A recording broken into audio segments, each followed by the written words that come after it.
yani vitu vingi. Na hapa ndio roho za majeshi ya pepo wabaya waga zinakuwa hapa. Si wengi, ni vikosi. Tumbo unaumwa wewe mwenyewe, wiki umekanishwa wewe mwenyewe, wiki wazazi wanakudharau wewe mwenyewe, wiki maskini wa kutupwa wewe mwenyewe, wiki madeni wewe mwenyewe. Ni mito. Mheshimiwa, ni mito unapitia. Usahau umeokoa. Alafu baada ya hapo sasa unakuja kwa moto. Huyu ndio Meshaki, Shadraka na Abednego. Madarasa mengine yale kule wala hatukuyaona, lakini Mungu alituonyesha walipita ndani ya kwako moto. Amina. Na habari njema ni kwamba dhahabu safi, ili iwe safi lazima iungue. Lazima tanuru la moto uunguze kwanza. Sasa huwezi ukaniuliza kwa nini Mungu anaweza kukuchoma. Kwa nini watumishi wa Mungu wanapitia changamoto pia? Ni lazima wapitie. Wenye wito simbo hapa. Mmeitwa na Bwana. Lazima ujifunze hili darasa. Hapa unaweza kupoteza mambo yako ya msingi. Unaweza kupoteza mali zako. Unaweza kupoteza vitu vyako. Hata watu wako wa karibu wakapotea. Lakini lengo uwe dhahabu safi, ili Bwana akutumie. Na kama hujapitia haya madarasa, sahau kusema Mungu ananitumia mimi. Mungu ananitumia. Yani nilipokuwa naomba Bwana akasema na mimi mchungaji. Alafu nikamwona malaika amenitokea. Kamdanganya babako. Sasa moto, neno la Mungu ni ishara ya moto. Kwa kama Mungu ni roho na Mungu ni moto, manake ukitaka kumjua Mungu zaidi, lazima akunyumbue. Mpaka hakikisha hii hali ya mwili imekufa. Halafu ile roho inayoendana na yeye inatenda kazi. Jamani, amen. Na hata ukitaka kupata mafanikio leo, kesho ukabadilisha maisha yako, lazima uuteshe mwili wako kwenye moto wa kufanya kazi kwa jasho. Pambana uwezavyo, acha kulala, acha usingizi, hakikisha unakuwa na biashara ya kufanya. Na wale wanaosema sina mtaji ni wajinga, hawajapitia kwenye hii mioto. Sababu mtaji ni nguvu zako mwenyewe Mungu amekupa. Mikono mirefu hiyo Mungu amekupa. Miguu hiyo Mungu amekupa, sema unatembelea tu kwenye vichochoro mpaka usiku. Hiyo yote ni mitaji Mungu amekubariki. Amen. Alafu na akili amekuongezea na akili tena. Sasa Mungu akupe nini? Nisaidie kumuuliza jirani yako, wewe Mungu akupe nini? Wewe Mungu akupe nini? Mwambie mbona umekaa kiasi sana? Mwambie au umefiwa. Lakini ukimaliza kupitia kwenye moto, sasa unakuja kwenye mwali wa moto. Kwa sababu wengi tukisema moto hawajui moto maana yake nini. Lakini wale ambao wanajua mambo ya fizikia, wana sayansi, wanajua kitu kinaitwa what is frame. Hallelujah. Amen. Haya ni mambo ya matter. Matter is the anything that can occupy space. Sasa watu walikuwa juu kusema occupy, anasema occupy space. Ukipata tabu kumnyoosha lugha yake, tusema occupy. Hebu kila mmoja sema occupy. Hii ni kanisa moja tu Iringa linalofundisha physics. Hallelujah. Hebu mpigie Yesu makofi mengi ya shukrani. Moja tu. Iringa nzima, kanisa moja. Kwanza Tanzania nzima moja tu. The billion of physics is now here.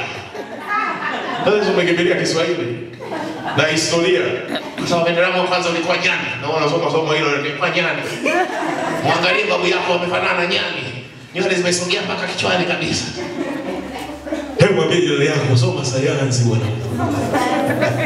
Dunia haihitaji story. Haihitaji historia. Hizo zipo tu utazikuta. Inahitaji sayansi, mambo ya utambuzi, mambo ya ugunduzi. Kwamba hapa ukifunga tu kingamuzi hapo unamuona Samia Dar es Salaam anaongea akiwa hapa. Sayansi. Kuna vitu ukifunga tu hapa kamera unaiona Tanzania nzima, dunia nzima, watu wanafanyeje? ni roho ambazo wanaziamuru kutoka mataifa ya mbali siingie kwenye ufahamu wako kwa jina la Yesu aliye hai. Roho ya sayansi iingie kwenye akili yako kwa jina la Yesu. So zamani ilikuwa mahusiano ya miaka ya nyuma, wote hapa mkuwepo. Watu wanaopendana walikuwa wanaandikiana barua ndefu. Hapo hiyo barua unatuma kwenye basi. Sasa mpaka ikafike konda mjinga kiasi gani hasomi. Na hasomi kweli kweli. Unaweza ukafunga na shilingi 50 humo ndani au shilingi 10. Akaifikisha nimekuletea zawadi mpenzi wangu. Na ukisoma hilo neno mpenzi wangu unakemea mara 10 kwamba huenda nipende. Lakini sayansi ya muhimu leo una chat tu. WhatsApp, sijui nini mnaita, Instagram, Facebook, sijui na nini vingine mimi sivijui. Maana mimi sasa umri naendelea mbele kuzeeka. Nyinyi ndio mnakwenda kufaidi maisha. Sasa jisahau useme kweli nazeeka. Mimi bado sana. Utachelewa. Haleluya. Ndio tulikuwa kwenye moto hapa. Mwali wa moto. Hili ni tatizo ambalo tayari umeshaingia. Yaani mwali wa moto tayari umeshaingia. Na kumbuka hii ni hatua ya mwisho kabisa ya Mungu sasa amekupika. Wewe muulize swali, jana inua maboga pale mjini tulikuwa tunayapika sehemu moja hapa. Sasa nikaona yule anayepika anakoka moto kweli. Baadaye Roho Mtakatifu akaniambia, yaani ili na wewe Mungu akutumie unatakiwa uive vizuri. Lazima kuwe na mashikaji yanakoka moto kweli kweli. Sasa yasipokoka utatila. Wewe si mnapikaga maharage hapa hivi mnakula hivyo mnakokosora ndio maana mnaumwa matumbo. Sio vidonda vya tumbo. Hujui kukoka moto vitu viive. Mwali wa moto ndio hatari kuliko chochote unachokijua.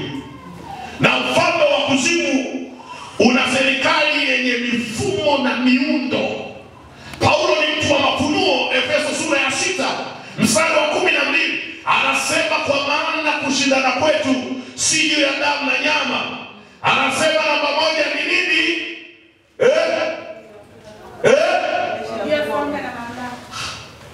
Soma Efeso 12. 6:12. Bwana sijui tuna stress gani. Efeso 6:12 neno la Mungu linasema kwa maana kushindana kwetu sisi si juu ya damu na nyama. Nataka kuonyesha mambo manne hapa. Bali ni juu ya falme na mamlaka. Juu ya wafalme na mamlaka. Maana kuna mihuri sasa ya kuzimu. Ukigongwa muhuri leo wakati watakaba tu wewe. Kwa kuna majina ya kujaga yanagonga muhuri. Leo tunapita kule Itamba, leo tunapita wapi? Leo tunapita wapi? Wanaangalia mamlaka. Mmegongwa mihuri, hii ni mambo ya nyaraka. Zinahusika. Na usahau nyaraka ambayo itakumaliza nabii Elia. Ile ilikuwa ni nyaraka tu. Kwamba ujumbe umeandikwa na mwanamke anaitwa Yezebel na kuua kama ulivyowafanya manabii 450. Sasa kesho kaa hapo kama mwanaume. Elia akajiangalia alikimbia mwendo wa siku 3. Akaenda kuhuzunika akasema mbona Mungu nichukue tu. Amtaya nimechoka. Alikutana na mamlaka. Jambo la 3 juu ya wakuu wa giza hili. Wakuu wa giza hili. Hawa ndio wakurugenzi. Mkuu wa kichawi anayetumwa kuvamia Iringa nzima. Kama wakuu wa mikoa vile. Na wakuu wa giza, maana kuna mkuu wa mkoa wa usalama na mkuu wa mkoa ambaye si wa usalama. Kuna mkuu wa mkoa wa kuzimu na kuna mkuu wa mkoa wa kimungu. Hizi wachungaji, maana maaskofu ndio wakuu wa mikoa wa usalama wa habari shema za mbinguni. Kwa kuna upande wa pili, kuna kuwa na makuhani au wakuu wa mikoa anayeongoza mkoa mpaka mitaa, mpaka mkuu wa familia yako akijana. Kwa kuna kwa kwenye familia lazima kuna agent mmoja kwa ajili ya ukoo wako. Ndio maana Mungu anataka wengine baadhi ya mitoto hapa kwenye familia zenu muwe vichungaji, mpindue vile vichawi vinavyoenda kuroga kwa waganga. Jamani, wangapi tunaelewana? Wangapi tumewaacha? Wangapi tunasema mwalimu endelea? Amen. na natoa mtihani. Ukifeli tu na kufukuza kanisani. Leo unajua mimi sina mpango wa kuwa na washirika. Maana mambo yangu mengi. Hata Jumapili sometimes inabidi nitoke. Kwa jitahidi uweze kufaulu. Jamani, amen. Kwa hiyo wafalme mamlaka wa kuagiza, huyo watatu. Namba 4, juu ya majeshi. Majeshi ya pepo wabaya. Sio kama unaona mambo manne hapa. Kwa hiyo kushindana kwetu, Paulo anasema nyinyi mnapigana kimwili, lakini hamjui. Umekazana huko kimwili tu. Huyo anayekuchukia, wewe unafikiri kimwili, lakini ndani yake kuna roho ya ufalme wa giza. Haipendi maisha yako, haipendi uwezo wako na kibali chako. Na hilo ikikuingia tu, ambaye ni mfalme wa giza, akikuingia tu, hana mwili wakati wako, ataka uwazime mwili wako, ananyongonyeza maarifa na hekima na akili na ufahamu. Kazi yake pia ni kukufanya ujihisi mpweke, uko peke yako. Na akiona haliziki na hilo, kazi yake ni kuwaondoa watu wa muhimu kwako. Kama ni mume wako anaweza kukuacha, kama ni mpenzi anaweza kukuacha, manake huyu ameingiwa na hiyo roho ya ufalme. Lakini habari njema ni hii, hata kama mume wako akikuacha, hata kama mtoto wako akikusahau akusaidii, habari njema, mimi Mungu ni msaada unaoonekana tele wakati umeachwa. Na hiyo ni dalili kwamba unatembea na mimi. Ndio maana sihitaji wasaidizi wengine, mimi najitosheleza. Ndio maana naitwa Mungu na juu ya utukufu. Hebu sema amen. Kwa hiyo hiki ndio kinafanya aitwe Mungu. Yeye huwaga anakuja wakati wa shida. Kwa hiyo kwenye njia ya miaka yako, kwenye njia ya maisha yako, alishawaweka hawa maadui wanakusubiria. Yaani hizi ni kona, hizi ni madaraja katika njia. Hauwezi kusafiri bila kukwepa milima.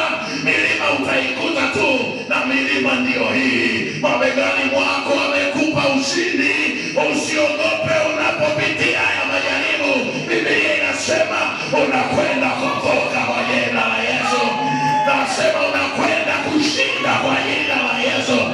Unakwenda kufaulu kwa jina la Yesu. Wewe mbinguni ni nyumbani. Amina. Ni kwa sababu dunia ina pande 4.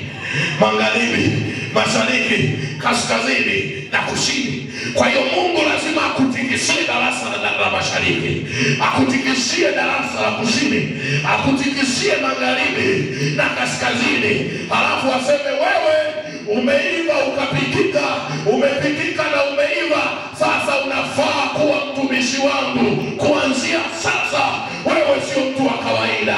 Anaanza kukupa maarifa, anaanza kukupa ufahamu, anaanza kukupa hekima, anaanza kukupa busara, lakini anaachilia roho ya ujasiri ndani yako. Halafu unakuwa majeshi ya Bwana. Sisi ni majeshi ya Mungu aliye hai. Msituone tulivyo, sisi ni makamanda wa Bwana aliye hai. Sisi ni majeshi ya Bwana aliye hai. Hebu simama useme mimi ni majeshi ya Bwana. Mimi ni majeshi ya Bwana. Sema nayapitia haya, lipo kusudi. Nayapitia haya, kuna sababu. Nayapitia haya kwa sababu Mungu ananipenda zaidi. Mpigie Roho Mtakatifu makofi ya shukrani. Waliokoka, ukiona unapitia majaribu, hiyo ni tafsiri tu kwamba Mungu anakupenda zaidi. Mungu hawezi kuja akasema I love you so much kama anakudanganya nani. Mungu anakupa mtihani, anakupa darasa la matendo. Sisi tuliobobea kwenye kuijua imani kwa muda mchache tulio nao, majaribu hayatutishi, uchawi haitutishi, waganga watutishi, mikosi haitutishi, maana laana kwetu sisi hakuna. Mungu anasema hata ukikosa chakula utakula kama ndege wa angani, ukikosa nauli utasafiri kama kondoo. Hebu mpigie Yesu makofi.